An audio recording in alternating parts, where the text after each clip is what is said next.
His grandmother was dying, and her only wish was to see him get married. He begged his girlfriend Serafina to play along just for a little while, but Serafina was busy celebrating her stepbrother Felix's birthday and shut him down cold. A week later, he posted a picture of a marriage certificate on his Instagram. Congratulations poured in from friends, everyone asking when the reception was. That's when she finally called, her voice a whip crack of anger after months of the cold shoulder. Have you no shame? What's the point of forcing my hand like this? He just laughed. The wedding was real, but who said it was with her? The doctor said Grandma only had a few days left. Someone needs to be by her bedside at all times, he'd said, his voice gentle. At this stage she could. He didn't need to finish the sentence. They all understood. Grandma, he whispered, his hand clutching her dry, paper-thin one, trying to draw some warmth from it. She smiled, her eyes crinkling with a familiar kindness, and tried to comfort him. It's all right, honey. People get old, they die. It's something we all have to accept. I've lived a long life. My children and grandchildren have been so good to me. I'm content. He buried his face in the sheets next to her, tears streaming down his cheeks. He couldn't bear the thought of losing her, this woman who had been a constant source of love and warmth in his life. Elias, she said, her tone cautious. How are things with you and Serafina, your young lady? He remembered the last time she brought it up, suggesting he bring his girlfriend home to meet her. When he'd mentioned it to Serafina, her response was, I'm busy. Later, when Grandma asked again, a surge of frustration had made him snap. She's a busy person, okay? When would she have time to come visit us? Grandma had looked startled for a moment, then smiled gently. What's wrong? Did you two have a fight? Seeing the concern in her eyes, a wave of regret washed over him. Why did he always take out his frustrations on the people who love him most? He immediately apologized. Grandma, of course, wasn't one to hold a grudge, but she never mentioned meeting his girlfriend again. Now, looking at her lying in that hospital bed, her expression a mask of nonchalance. He was filled with nothing but guilt. Seeing his silence, she quickly added, I was just asking, Elias. I'm not trying to meddle. As long as you two are happy, that's all that matters. She tried so hard to act like it didn't bother her, but he knew better. He knew she cared deeply. Grandma was a traditional woman from a small Midwestern town. She had a high school education and had lived in the same county her whole life. In her world, the best thing a man could do was find a good partner, get married, have kids, and build a happy home. He'd shown her countless modern TV shows and tried to explain that times had changed, that people wanted different things now. I have a degree from a great school and a good job, he'd tell her. I can support myself. I have options. She would just beam at him. Of course you do. Just like my Elias went to top university, got a great job. You're a wonder. To his grandma, he could do no wrong. The sun rose and set with him. But she'd always follow it up with, that's wonderful. You're so brilliant. You'll find someone just as brilliant to share your life with. When two amazing people get together, you know they'll have a good life. He just smiled, resigned. That was his grandma. Some of her old-fashioned beliefs were etched in stone, unshakable, and the deepest of them all was that a man, when he came of age, was meant to get married. The moment he graduated from college, Grandma started worrying about his love life. She was constantly trying to set him up with daughters of her friends from church. When he finally told her he had a girlfriend, she was overjoyed. He knew she was desperate to meet her, but after that one time he snapped, she never brought it up again. As the years passed and his parents started dropping hints about settling down, his traditional grandma remained silent. He knew it wasn't because she didn't care. On the contrary, she cared more than anyone. But she didn't want to pressure him, to make him feel cornered. She had always been his biggest protector. She couldn't bear to see him struggle with anything. She'd rather bottle up her own wishes. Just like now, lying in a hospital bed, her life on a final countdown, she kept repeating that she had no regrets, that she could leave this world with a smile. But the flicker of longing in her eyes betrayed her. How could she not have regrets when she hadn't seen him married? He remembered her saying years ago, I'm not greedy.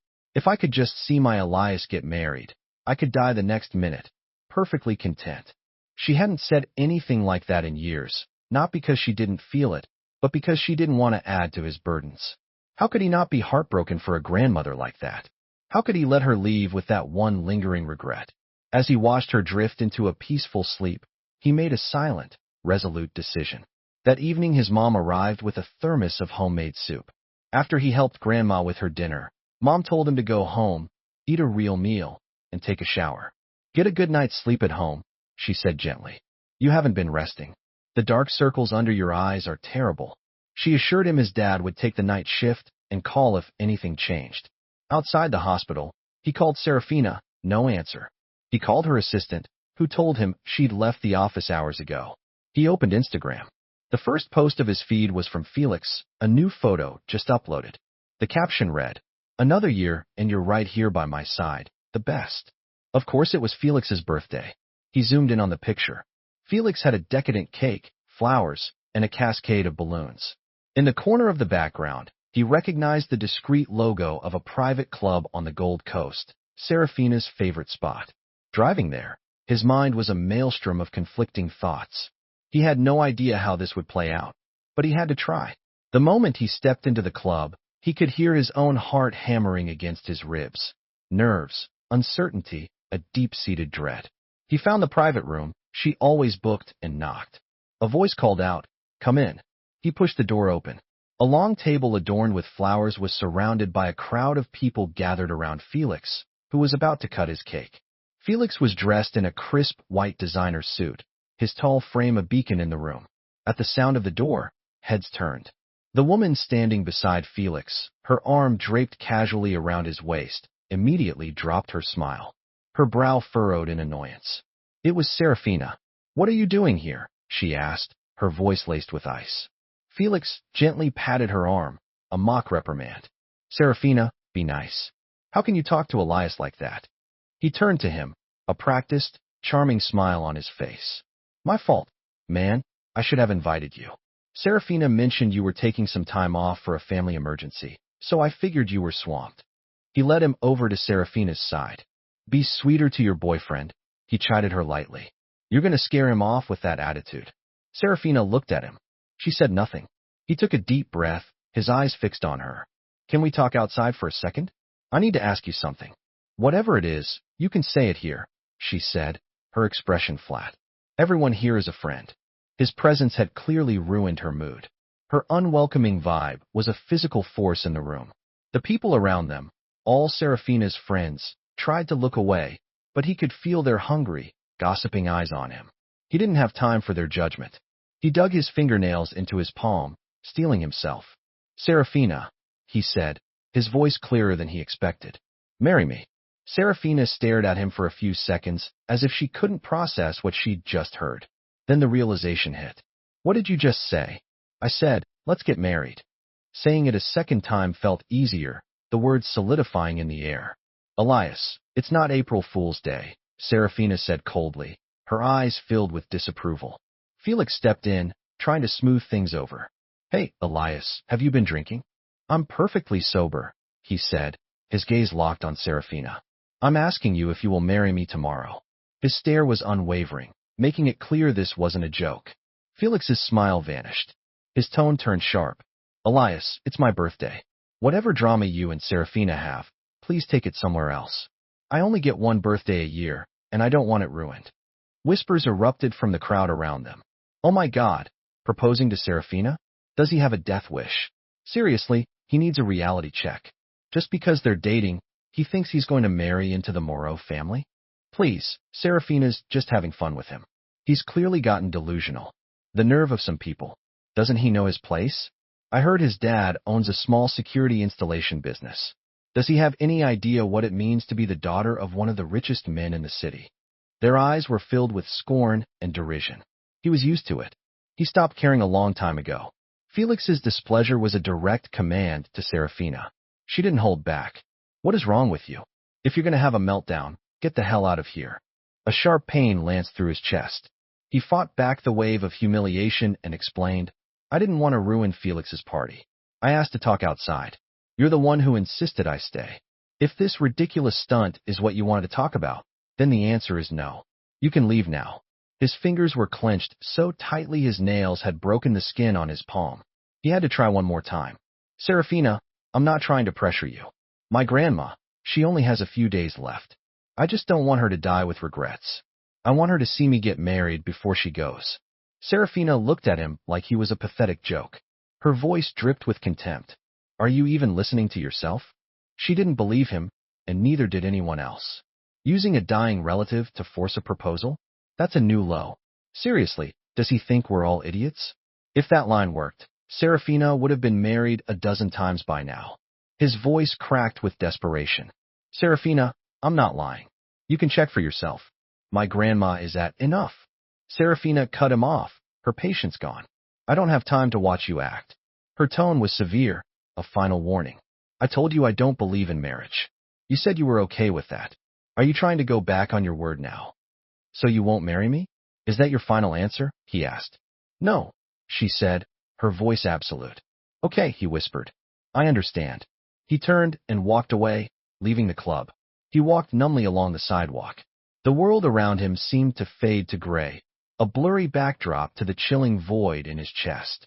He had lost all feeling, except for the slow, creeping cold of a dying heart. His phone rang. He answered it mechanically. Serafina's voice, as imperious as ever, came through the speaker. Elias, I know you're just jealous of Felix. That's why you pulled that ridiculous stunt tonight. But Felix is a forgiving person. He said he won't hold it against you if you come back now and apologize to him. He hung up. A cold drop hit his face. He looked up. It had started to rain. As if his legs had lost all their strength, he sank to the pavement, letting the rain soak through his clothes. Suddenly the rain above him seemed to stop. He tilted his head back and saw a black umbrella. His eyes traced the line from the hand holding it up, the arm, to the shoulder, and finally to the face. It was a beautiful face. Thanks, he mumbled, sniffing. Don't worry about me. You should go. But the person just smiled, a soft, gentle expression that was like a ripple on a calm lake. It was stunningly familiar. I finally get to see little Elias cry, that voice.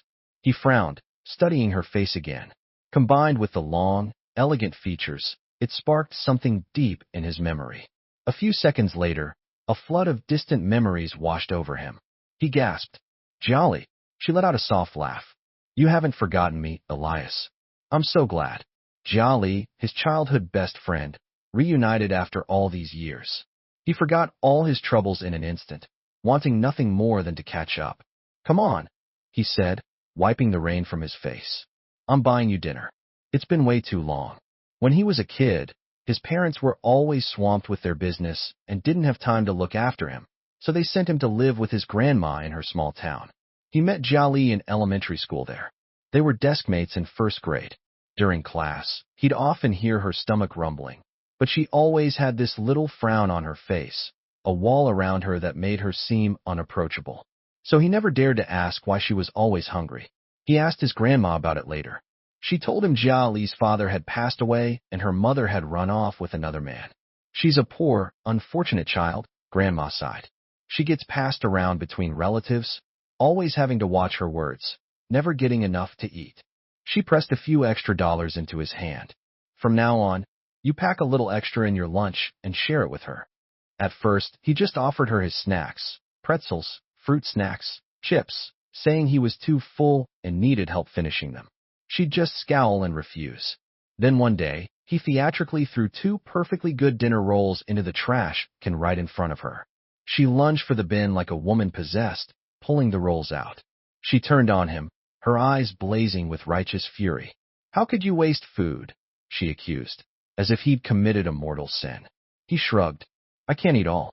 It'll just go bad if I leave it. She bit her lip. Are you sure you can't eat it? Positive, he said.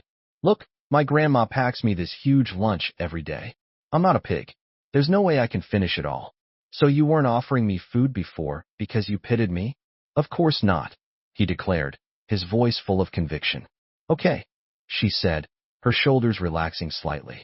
Then from now on, you can give me what you can't finish. She looked at him sternly. Food is precious. You can't waste it. Deal. He grinned, secretly thrilled that his little ploy had worked. From that day on, he became Jia Li's official food supplier.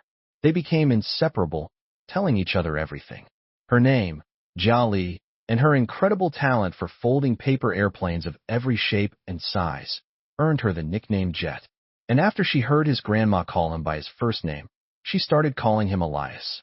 She told him about her aunt, whose yelling sounded like a screeching harpy, and her uncle, who was too fat to ever catch her when he tried to chase her for some mischief.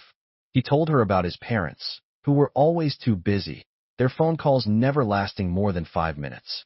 She was brilliant, aced every test. His math skills were abysmal, but she would patiently explain problems to him until the concepts finally clicked. With her help, his math grade shot up, pulling his overall average into the top 3 in their grade. To be precise, he hovered between second and third. First place was always unequivocally hers. At the end of 6th grade, his parents told him they were bringing him back to the city for middle school. He cried for days at the thought of leaving her. More than that, he worried. Without him to feed her, what would happen to Jia Li? Soon, however, his worries were put to rest. Jia Li's uncle came back, her biological uncle, her father's younger brother. He'd gone off to make his fortune in Hong Kong years ago and had lost contact. The family thought he was dead, but he'd survived a terrible accident and in the process had saved an important person who took him under his wing. The accident had left him unable to have children of his own. When he returned and saw Jia Li's situation, his heart broke. He decided to take her with him and raise her as his own daughter. He was finally able to relax. Jia Li wouldn't have to go hungry anymore. After elementary school, he moved to the city with his parents. She went to Hong Kong with her uncle. They never saw each other again until tonight. Despite the years apart, they quickly fell back into the easy, familiar rhythm of their childhood friendship. Before they were even halfway through dinner, they were talking a mile a minute. Jia Li told him about her life.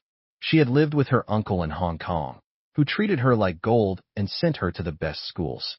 She'd always done well academically and ended up in an Ivy League university in the U.S. studying computer science. When she mentioned the name of her university, his jaw dropped. You're being way too modest. That's not doing well. That's being a certified genius. So what are you doing now, he asked. I started my own company, she said simply, a small startup in the AI space. She gave him a brief overview, then turned the question back to him. What about you? He sighed. A complete mess. Failed relationship. Just texted in my breakup notice. As for my job, I'm handing in my resignation tomorrow. That's not a failure, Jia Li said with a smile. You're still young. You can start over with anything. He nodded. Yeah, I guess you're right. How's your grandma? She asked. The thought of his grandma in the hospital brought the weight crashing back down on his chest. He fell silent for a moment. She's not going to make it, he said, his voice thick with emotion. It's just a matter of days. Don't be too sad, she comforted him. Your grandma loves you more than anything. She wouldn't want to see you hurting. She paused. Can I go visit her tomorrow? He nodded. An idea, wild and desperate, sparked in his mind. He looked up at her, his gaze intense. Are you married? Do you have a boyfriend? She shook her head. No marriage, no boyfriend. Then will you marry me? The words tumbled out, driven by desperation. The moment he said it, he was stunned at his own audacity. To his utter shock, Jia Li said, okay. He was sure she hadn't heard him right, so he repeated himself. She just smiled. Okay, no problem. He quickly explained the whole situation, that it was just to give his grandma peace, to untie that final knot of worry in her heart. You don't have to do this just because of our childhood friendship, he said. You shouldn't feel pressured to say yes. I know this is just a formality, but it still means changing your legal status from single to married. It's a big deal. If you're not comfortable, just tell me. I'm not uncomfortable at all, Jia Li said, her tone serious. I'm doing this willingly. After all, if it weren't for the food your grandma gave me when we were kids, I might have starved to death. But think of it as me repaying a debt, she insisted. Let me do this. It's a weight on my heart, too. You know, an unpaid kindness. After a moment's thought, he nodded. Okay, we can get a divorce whenever you want, the moment you say the word. So when do we get the license? She asked. A wedding ceremony is out of the question, but to really put her mind at ease, a marriage certificate is the most concrete proof. Tomorrow, he said. After dinner, Jia Li drove him home. On the way, he was still marveling at the odds. In a city this huge, what were the chances they'd run into each other on a random street corner? It means we were meant to find each other, she said with a smile. He couldn't agree more. Their destiny started when they were 7. During the drive, his phone buzzed incessantly. Ever since he'd sent Serafina that breakup text during dinner, she'd been calling him nonstop. Why didn't he answer? She just kept trying. Jolly glanced at the vibrating phone on the console, her eyes asking the question. He picked it up, blocked Serafina's number, and then turned the phone off completely. The past is the past, he said. People and things that belong there won't affect my future. For the rest of the ride, Jolly seemed to be in a great mood, even humming a little tune. The next morning, he had just gotten out of bed when his phone rang. It was Jolly. Let's go. Time to get married. He opened his front door to find her standing there waiting for him with a bright smile. He had to laugh. It's only 6:30. City Hall doesn't open until 8. Breakfast first, then? She asked, winking. After breakfast, they arrived at City Hall at 7 a.m. They didn't have to wait long. As the first couple of the day, the whole process was quick and smooth. By the time they walked out with their marriage certificate in hand, it wasn't even 9. Jolly came with him to the hospital. Grandma, do you remember her? Jet, Jolly, from our old village, the little kid, he explained, sitting by her bed. Grandma's eyes, cloudy with age, searched her memory for a moment before lighting up. Oh, I remember. Elias's desk mate. You came over for dinner once with Elias, and after you ate, you insisted on washing the dishes and cleaned the whole house. You even wiped down the windows. Jolly blushed slightly. Your memory is amazing, Grandma. I remember. You went to Hong Kong with your uncle. He must be doing well. That car he drove back to the village. They said it was worth over $100,000. Has he been good to you? Yes, Uncle has been very good to me. Grandma smiled. That's good, that's good. Grandma, he began, choosing his words carefully. There's something I've been keeping from you. The truth is, the girlfriend I've been dating all these years, it was Jolly. Because she was living in Hong Kong and was so busy with work, she never had the time to visit. Please don't be upset with her, okay? Elias's girlfriend was you? Grandma's face lit up with pure joy as she looked at Jolly. Oh, this is wonderful, truly wonderful. Childhood sweethearts. You know each other inside and out. Now I can truly rest easy. And Grandma, he said, pulling out the certificate. Jolly and I got our license today. We're married. Grandma's hands trembled as she took the certificate, her eyes poring over it for a long time. She wiped a tear from the corner of her eye. Married? My Elias is married. That's so good, so good. Grandma, we were in a rush, so we didn't have time for a big wedding, Jolly promised. But we will definitely have a huge celebration. The license is enough, Grandma said, taking both of their hands and placing them together. As for the wedding, you two can plan it however you like. Don't be too extravagant. Her voice was soft but firm as she gave them her final blessing. Now that you're married, you have to be real adults. Take on the responsibilities of a family. Work together. Build your little home.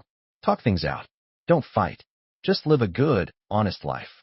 She went on for a while, a stream of gentle advice, and Jolly and he just nodded along. You could see it in her eyes. She was genuinely, blissfully happy. At lunch, she even ate a second bowl of soup. That afternoon, he went to Moreau Industries. Mr. Vance, aren't you on vacation? What brings you to the office? His former assistant asked. I'm here to process my resignation. Her jaw dropped and stayed that way. For a position at his level, resignation required the CEO's signature. He stood outside Serafina's office and knocked. Come in. When she saw it was him, Serafina, sitting behind her massive desk, looked surprised for a second, but she quickly regained her composure, her eyes full of mockery. Well, look who's back. And here I thought you had some pride. Before he could speak, she continued. I'll let it slide this time. We'll just say you were having a jealous fit. But don't let it happen again, Ms. Moreau. She rounded the desk and stood before him, looking down at him. Ms. Moreau? Still sulking, are we? She let out a small, condescending laugh. Quite the temper. You even dared to block me. Felix burst into the room. Serafina, I heard Elias was here. He looked at him, his tone overly friendly. Elias, you're finally back. Everyone says you're the backbone of the design department, and they're right. Since you've been gone, I've been completely swamped, running around like crazy. I can't even focus enough to sketch. Don't sell yourself short, Serafina interjected. You're new to the company. You're still learning the ropes, and you just came back from abroad. You're not familiar with the domestic market yet. You just need a little more time. Felix shook his head with a charming smile. You're the only one who's so forgiving with me. Of course, Serafina said, her tone serious. Only I know how talented you really are. She turned her attention back to him. Anyway, Elias, your timing is perfect. The client wasn't happy with that design Felix submitted. I need you to revise it. Get it back to him before the end of the day. Sorry about this, Elias, Felix said softly. Hate to trouble you again. Is everything at home settled? Are you ready to come back to work? I have to say, you've taken quite a bit of time off, Serafina added with a frown. You're lucky I'm your boss. No one else will let you take this much time off for no good reason. Are you both finished? He asked, looking at the two of them and their perfectly rehearsed performance. First of all, in my 5 years at this company, I have never taken a single day of my accrued vacation. I have a total of 20 paid days off saved up. On this leave, I have only used 6. I still have 14 days remaining. I am on legitimate, approved leave, and I have not violated any company policy. Second, I am here today to resign. The look of casual amusement vanished from Serafina's face, replaced by a deep-seated impatience. Elias, there's a limit to these tantrums. I'm not having a tantrum. I'm resigning, he stated calmly. And for the record, the breakup was serious, too. Felix chimed in with his gentle, patronizing voice. Elias, couples can have arguments and disagreements, but you shouldn't throw the word breakup around so lightly. It's very hurtful. That's why I didn't say it lightly, he replied. The lines on Serafina's forehead deepened, a clear sign of her rising fury. I'm giving you one last chance. Take back what you just said. I don't need it. Fine, fine, she nodded repeatedly. Elias, you really think I can't bear to lose you, don't you? You really think this company can't function without you? I've never thought that, he said, speaking the honest truth. Good. Break up, resign, whatever. She spun around, snatched a pen from her desk, and scrawled her signature across his resignation form with a furious flourish.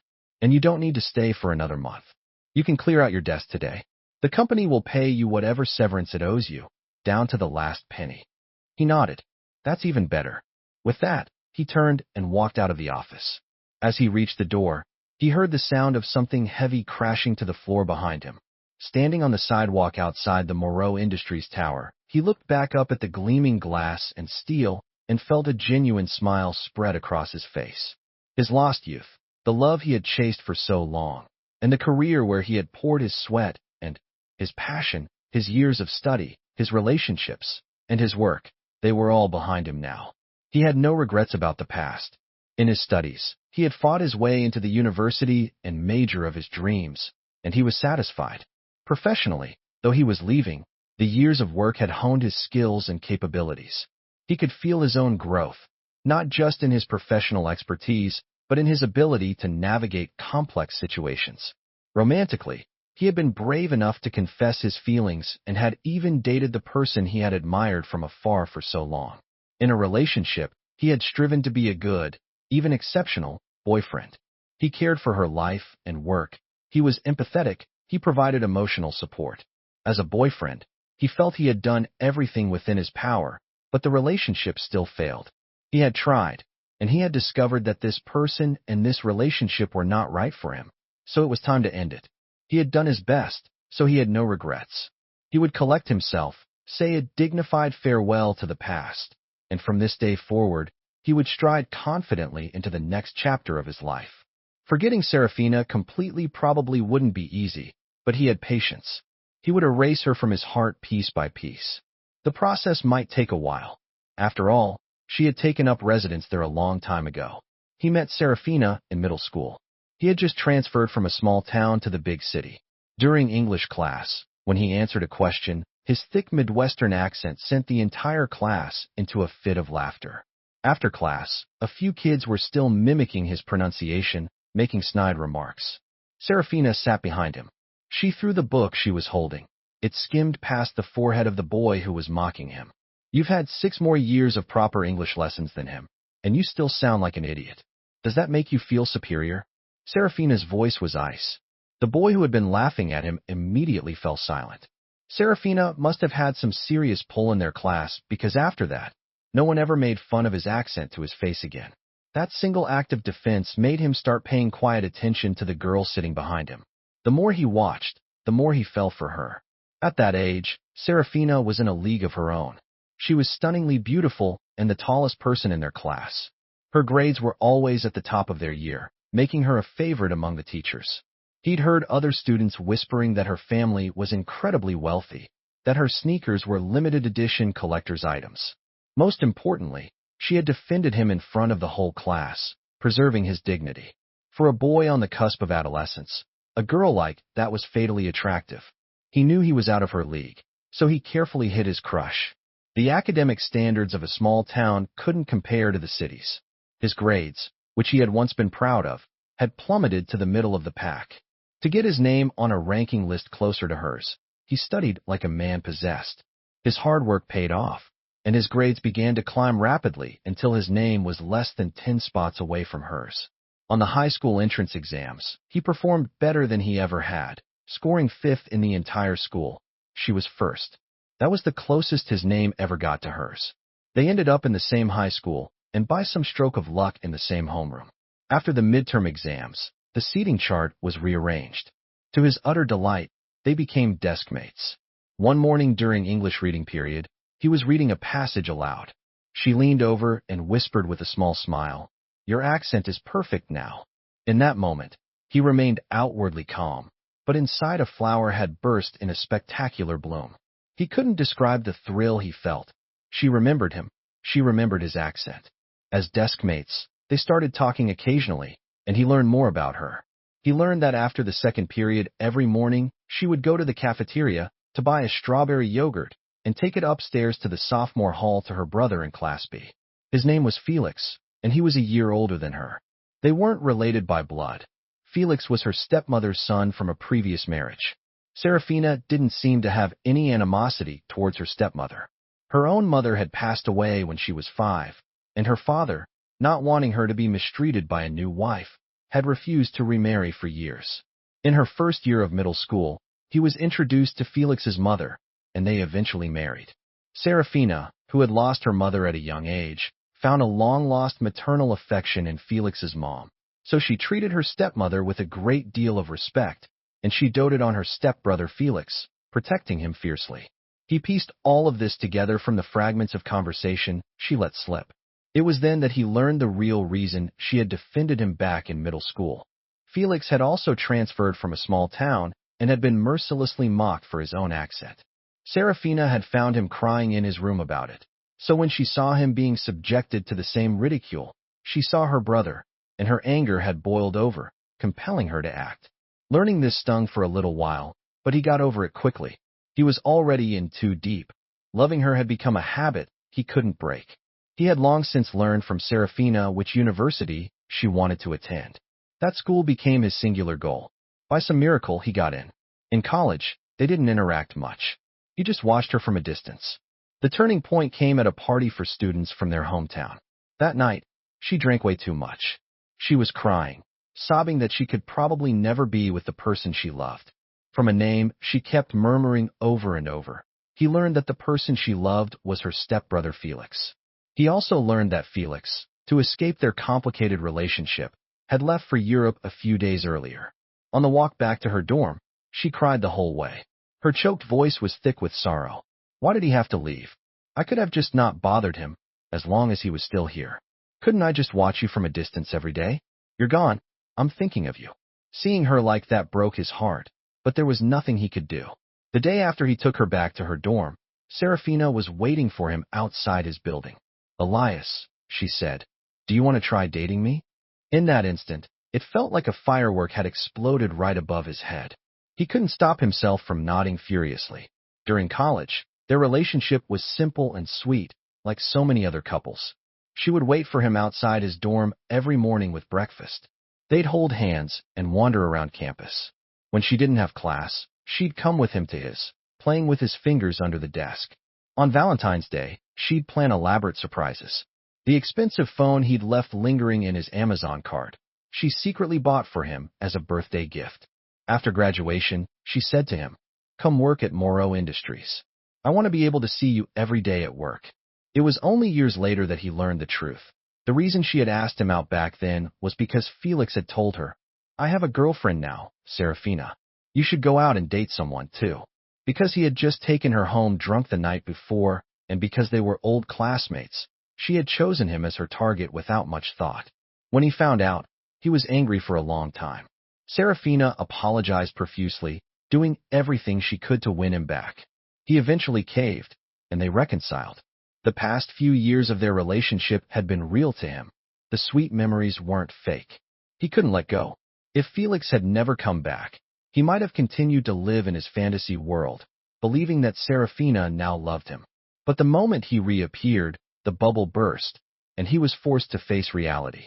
Serafina had never gotten over him, and she had never, not once, truly loved him. She brought Felix into the company, publicly acknowledged him as a member of the family, and promoted him. She created a new director-level position for him in the design department, making him his equal.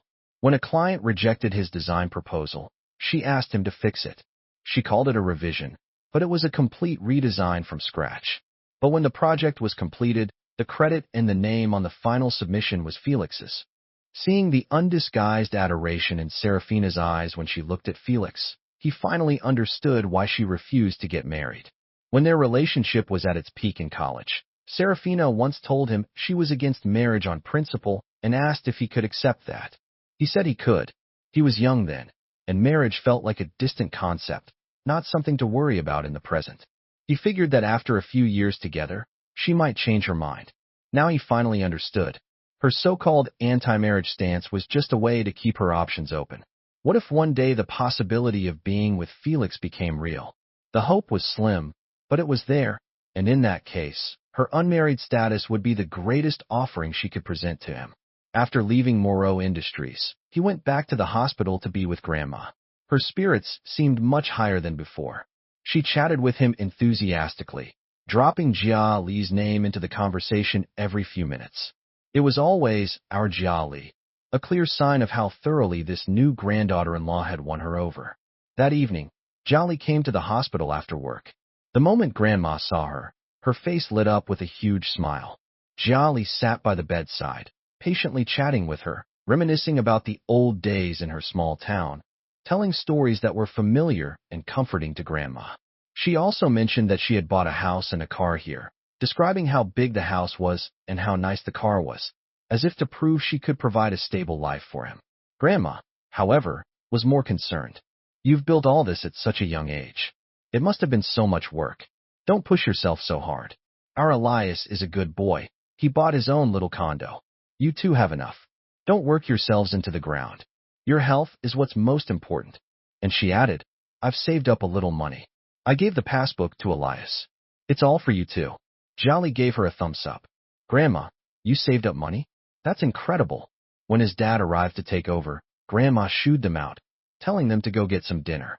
While they were eating, he told Jolly that he quit his job. So what are your plans now? She asked. He thought for a moment. I think I'll just be a freelance illustrator from home. I don't really want to look for another corporate job. He showed her his social media accounts. She was surprised. You have this many followers? Yeah, they've built up over the years, he said. I started posting my drawings back in college, and I guess a lot of people like them. She nodded. With a following this size, you can definitely make a living as a freelancer. Then she asked, by the way, what did you tell your parents about us getting married? The same thing I told my grandma, he explained. They knew I'd been in a relationship for a few years, but they'd never met my girlfriend, so I just told them it was you all along, that since you were based in Hong Kong, we could never find the right time for you to meet them. And they didn't tear me apart for just running off and getting a marriage license with their son. Why would they? They know we did it to give Grandma peace of mind. In fact, they kept saying how amazing you are, that you were willing to make such a big sacrifice just to fulfill my grandma's last wish. As he was speaking, his phone rang. It was an unknown number. He answered, and Serafina's voice came through, demanding and entitled. Where did you buy that stomach medicine you used to get from me? He hung up immediately and sent a text to her assistant with the address of the pharmacy. The phone rang again, another unknown number. Exasperated, he was about to turn it off. Wait, Jolly said with a slight smile. I have an idea. A way to make her stop harassing you. Oh, what is it? Go public, she said, her voice calm and steady. 2 minutes later, he updated his Instagram, a single photo of a marriage certificate with the caption married. The comment section immediately exploded with question marks. That night when he got back to his apartment, he found a tall, slender figure leaning against the wall by his door. What's with the picture? Serafina asked, her face a blank mask. It's pretty self-explanatory, he said. I got married. Jokes have a limit, she said, a flicker of impatience crossing her brow. I told you very clearly. The doctor said my grandma only has a few days left. I don't want her to have any regrets, which is why I was in a hurry to get married, he explained, trying to keep his voice even. Serafina looked down, her face hidden in the shadows, her expression unreadable. After a long moment, she spoke, her voice trembling almost imperceptibly. So the marriage is fake? The certificate is fake? He slowly shook his head. No, it's all real. We went to City Hall this morning and got the license. Serafina lunged forward and grabbed his arm, her voice a low growl. Elias, you just married a random person. Don't you know you can't trust people? What if she latches onto you, tries to extort you for money? An image of Jia Li's gentle face, the soft way she spoke, flashed in his mind, and the corners of his mouth turned up in a slight smile. She's not a random person. She's a friend I've known since I was a kid. She's a good person, he said with absolute certainty. Fine. You've really outdone yourself, she said, nodding sharply. She turned on her heel and strode away. A few days later, Grandma passed away. The doctor comforted them, saying that her last few days had been peaceful and happy, that she had passed with a serene look on her face, and that they shouldn't be too sad. Jia Li was a rock through all of it, helping with the funeral arrangements, running errands, being there for his parents. His mom pulled him aside more than once, whispering, Jia Li is a real gem. She must be exhausted. You chose the right one, Elias. To his surprise, Serafina showed up at the funeral. Who's that? His parents asked, looking confused. My old boss, he explained awkwardly. Well, that's awfully nice of her, his mom said. You don't even work there anymore, and she still came to pay her respects. After offering her condolences, Serafina came over to him and spoke in a low voice. Can we talk? I'm busy, he replied. I don't have time. I'll wait. By the time the last of the guests had left, it was already dark. When he walked outside, Serafina was still there, standing by the curb. He walked up to her. What is it? The night wind stirred the loose strands of hair around her face. She looked unusually fragile, her expression tinged with sorrow. I'm sorry. I didn't know you were telling the truth about your grandma. I thought you were just making up an excuse to force you into marriage, he finished for her with a small, humorless laugh. It doesn't matter. It's all in the past. Elias, these past few weeks without you, I haven't been myself, Serafina said, her voice filled with a quiet desolation. Work, life, everything feels meaningless. I can't find the energy to do anything. I've been thinking a lot, and I've realized it's because I can't live without you. I finally know what this feeling is. It's missing someone. It's my fault for being so slow, so arrogant. I never realized how much I loved you. She reached into her pocket and pulled out a small velvet box. She opened it and held it up to him. Inside, a diamond ring glittered under the streetlight. Elias, she said, her voice pleading, marry me. He found the whole situation absurd. Serafina, I'm already married. Then divorce her. Come back to me. Weren't you the one who didn't believe in marriage? No. For you, I'll break all my principles, change all my beliefs. You want to get married? We'll get married. I'll give you the grandest wedding. I'll announce to the whole world that you are my husband. He shook his head. There's no need. I don't want to marry you anymore. Besides, today is my grandmother's funeral. This is not the time or place for this. Elias, Serafina grabbed his sleeve, her grip desperate. I can give you the best life imaginable. That woman, your so-called childhood friend, what can she give you? How my husband and I live our lives is really none of your business, Ms. Moreau. Jia Li's voice came from behind him, clear and strong. She walked up and stood by his side. Who are you? Serafina asked, her eyes flashing with anger. The person who signed that certificate with Elias, yes. I am Elias's legal wife, the person who will take care of him for the rest of his life. You? Serafina sneered, a vein throbbing at her temple. How are you going to take care of him? What kind of life can you possibly provide? We may not have the deep pockets of Moreau Industries, Jia Li said with a faint smile, but Flightpath AI is a pretty well-known name in our industry. I think short of asking for the moon and the stars, I can probably satisfy any of Elias's requests. Flightpath AI? Serafina's brow furrowed in thought. You're Jolly, the CEO of FlightPath AI? The one and only, Jolly confirmed. Now, I'd appreciate it if you would stay away from my husband. He doesn't want to see you. Serafina looked at him, her face a mask of wounded disbelief. Yeah, he said, deliberately leaning his head against Jolly's shoulder. What my wife said. Serafina let out a desolate laugh, then turned and walked away, looking utterly lost. When she was gone, Jolly turned to him, her voice playful. So how'd I do? He just stood there looking down at her. After a few moments of his silent scrutiny, she started to squirm. Say something. You're making me nervous. Explain FlightPath AI, he said quietly. It wasn't just vanity. The name was too specific. He'd heard of FlightPath AI before. It was a rising star in the tech world, a powerhouse in artificial intelligence, considered a leader in the domestic market. This was the small startup Jolly had mentioned. Jolly looked down at her feet, her gaze full of guilt, unable to meet his eyes. Her voice was a tiny mumble. Well, you never asked what my company was called, so I never mentioned it. And the name? It does come from the two of us, as I recall, he said. FlightPath was founded as a small studio several years ago, and it was called that even then. We hadn't seen each other in years at that point. Jolly suddenly lifted her head, her expression a mixture of defiance and surrender. It's true. I've always loved you. From the time I left for Hong Kong, you were burned into my memory. I decided back then that when I grew up, I would come back and find you. All right, he said, stepping closer and gently tilting her chin up with his fingers. What else have you been hiding from me? Her face instantly flushed a deep, beautiful red. From Jolly, he learned the whole story. She had never forgotten him. As she grew older, the memory of him only deepened, becoming a constant, aching presence in her life. It evolved from a childhood crush into a profound, unwavering love. Before she went to college in the States, she had begged her uncle to let her take a trip back to their hometown. She went back to the small town, but his grandma no longer lived there. The neighbors told her grandma had moved to the city to live with them, but no one knew their new address. She only had 3 days, and she returned to Hong Kong empty-handed. While she was in graduate school in America, she started her own workshop and named it FlightPath, a nod to him and her nickname Jet. Between her studies and her work, she was incredibly busy. By the time she finally had the freedom to come back, she managed to track down his address. She found him, but she also found that he was in a relationship. He already had a partner by his side, and the way he looked at Serafina was full of affection. She returned to the U.S. heartbroken and resolved to forget him. But she tried for years, and instead of fading, the feelings only grew stronger.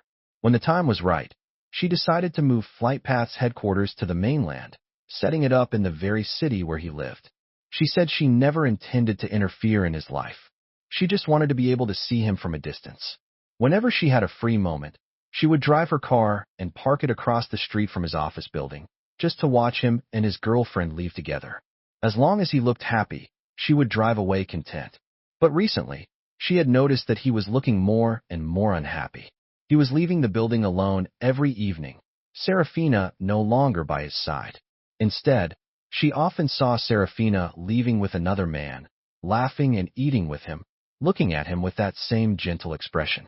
That night when she saw him huddled on the sidewalk, his hair and clothes soaked by the rain, crying, she couldn't stand it anymore. She ran, holding her umbrella over his head. After hearing her story, he was stunned into silence for a long time. Then he covered his eyes and cried. To think that all this time, when he had no idea, someone had been loving him so silently, so completely. This immense, overwhelming devotion. He didn't know if he was worthy of it. He told her his thoughts, his hesitation. Jolly gently wiped the tears from his eyes with a thumb. You are worthy, she said softly. My Elias is worthy of the best love in the world. Serafina tried to contact him many more times, but he avoided her. He had blocked all her numbers and social media, so she started writing him emails. He only discovered them by chance one day when he opened his inbox and found a long list of messages from her. It was a bit surreal. Was she using his email as a personal diary? In her emails, she said she had finally realized her feelings for Felix were all wrong. It was never love, it was dependence. As a child starved for maternal affection, she had latched on to her kind stepmother and by extension the brother her stepmother brought into her life. It was the first time a woman in her life had cared if she was eating well, if she was warm, who worried when she was sick. The feeling was new and addictive, and she had become lost in it. That's why she felt such a strange attachment to Felix. And because they weren't related by blood, she had mistaken that attachment for romantic love. But his departure had caused her sleepless nights, a wrenching pain in her chest, and a constant simmering anger, emotions she had never experienced before. It was only then that she realized how much he truly meant to her. "The day I posted the marriage certificate," she wrote, "it took every ounce of my self-control not to drive over, drag you away, and lock you up somewhere. That day when I rejected your proposal was the biggest regret of my life," she wrote in one email. "One wrong step, and I lost everything." She mentioned that her father and stepmother had recently divorced. Legally, she and Felix were no longer related in any way. Felix had been ecstatic, telling her they could finally be together openly. But Serafina said she felt no excitement, only a strong sense of resistance. She didn't want to be with Felix. "Elias, this is the last email I'll send you." The final one read, "I won't bother you anymore. I've agreed to a strategic marriage for my father's company. I have a meeting with the son of the Miller Group tomorrow. Let me think of you one last time. Goodbye, and I'm sorry." After reading the emails, he calmly dragged them all to the trash. Later, he heard that something had happened to Serafina. She had started seeing the Miller heir, and they were beginning to plan their engagement. One evening after they had dined at a restaurant, Felix suddenly appeared in a jealous rage. He tried to push Mr. Miller down a flight of stairs. Serafina threw herself in front of him. She was the one who fell. Her injuries were severe. They said that without perfect care, she might be left with a permanent disability. But Mr. Miller was incredibly moved by her sacrifice and became utterly devoted to her, declaring he would marry her no matter what. Felix was arrested and sent to prison. Later, he stumbled across a video of the incident online, probably filmed by a bystander. Felix's face was contorted with madness as he screamed at Serafina, "You love me. I know you do. Why won't you be with me? Why are you marrying someone else? You flew across the world every year for my birthday. I told you I didn't want another man in this family, and you promised you'd never get married. You love me so much. You did so much for me. Why are you throwing me away now?" Then, crying, he lunged. The next thing you heard was Serafina's scream as she tumbled down the stairs. He closed the video. "A strange feeling in my gut. Can love really make people go crazy?" he wondered aloud. "It can," Jolly said, coming up behind him and wrapping her arms around his shoulders. "It's a good thing you're with me. Otherwise I might have been driven mad by longing for you one day." He frowned. "Are you really that extreme?" "Don't worry," she said. "If I went crazy, I wouldn't hurt anyone else. I'd only hurt myself." "You can't do that," he said, cupping her face in his hands. "You're not allowed to hurt yourself because," he whispered, "it would break my heart."